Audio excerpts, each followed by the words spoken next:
Without objection, so ordered. With that, the chair now recognizes Mr. Casar for 5-ish minutes. Thank you, Chair. I want to take a step back and think about the big picture of what we've been talking about in this committee hearing when we talk about trans youth participating in sports.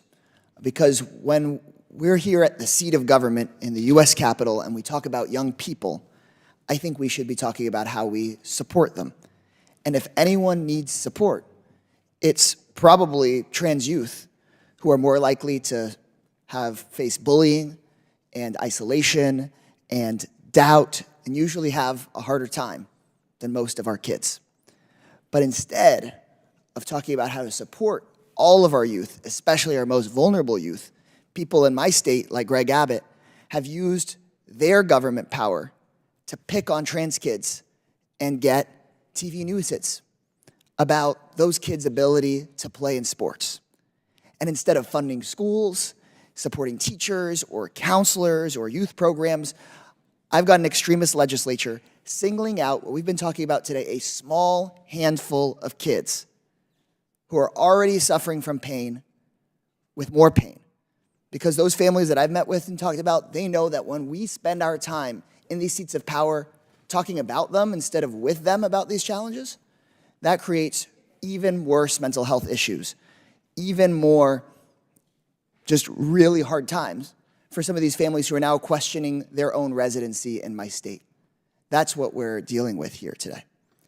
And so like any other athlete, trans athletes sometimes win, sometimes they lose, but in talking with a very small handful of them, they talk about how this is a chance at camaraderie, this is a chance at relaxation, this is a chance at teamwork. And so in my view, instead of spending our time picking on trans youth, we should be listening to them, bringing community together, figuring out how to solve the real challenges that our youth face, rather than angling for the latest segment on Fox News.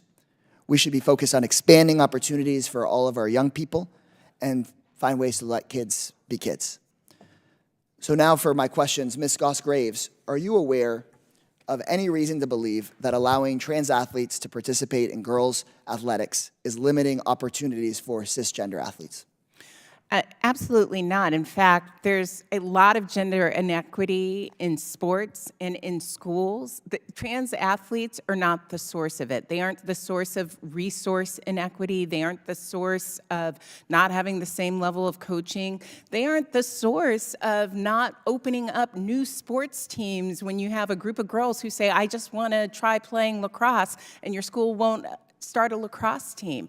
Trans athletes are not the reason that we have gender inequity in sports, and they are not the reason that 50 years after Title IX was passed, its broad promise of addressing sex discrimination in education is still unfulfilled. Thank you for that answer. And so, Ms. Goss-Graves, how could we, since we're in these seats of power, better support women's athletics and increase opportunities for girls and women who want to participate in sports? There's a range of things that would be important. You could provide additional resources to schools, especially schools who have fewer resources to devote to sports. Oftentimes what we have found in areas where they have fewer resources, what they end up doing is investing hugely into male sports programs and deciding that they're not going to invest in female sports programs. You could also take action on the information that has come out about sexual abuse in sports. Abuse by coaches, by athletic trainers, by sometimes medical doctors. This isn't something that's coming out about trans athletes. It is about schools looking away from the harm that their employees are causing. There are a range of things. I'd be happy to work with you and with this committee on it.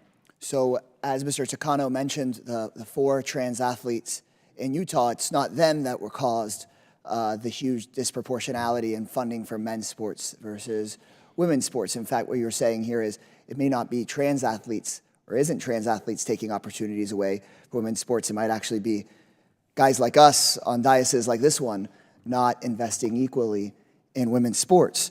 Actually, I have here an example from the Women's Sports Foundation saying that men received $252 million more in athletic scholarships than women in the years 2019 and 2020.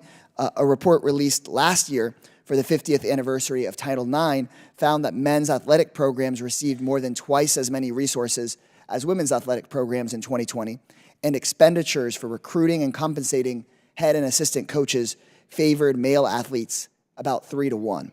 So I want to enter both of those documents into the record. First, the May 2022 report from the Women's Sports Foundation titled 50 Years of Title IX. We're not done yet, so I'd like unanimous consent to enter that into the record, along with this report from 2022 from the NCAA titled The State of Women in College Sports.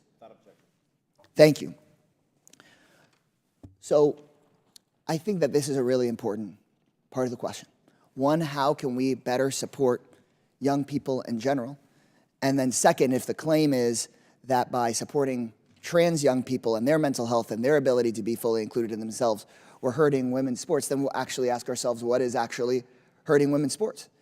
And it might be the amount of scholarship money that many of us who were male athletes immediately had access to that women athletes didn't have access to, or the fact that many of us who are male athletes could participate in sports over the summer and in the fall semester and in the spring semester and do a second set of sports, and that you already had your uniforms paid for and you already had the ability to get state championships trips paid for. Maybe we could be talking about those things if we're going to be talking about sports. Ms. Goss-Graves, just to close here, how can bans on trans athletes participating in girls or women's athletics actually also harm those cis students? Well, we've talked a lot about the sort of sex verification that we have seen, and that is how you prove, how states are requiring proving up that you are girl enough or woman enough to play. But I also just want to say this has been studied. The issue of trans exclusionary policies, sports participation for girls overall in high school declined in states that had trans exclusion policies. So when we are inclusive, everyone wins. Wait, so you're saying where there have been more trans-inclusive policies, you've actually had more women participate in sports and those things? That is correct. Thank you. I yield back.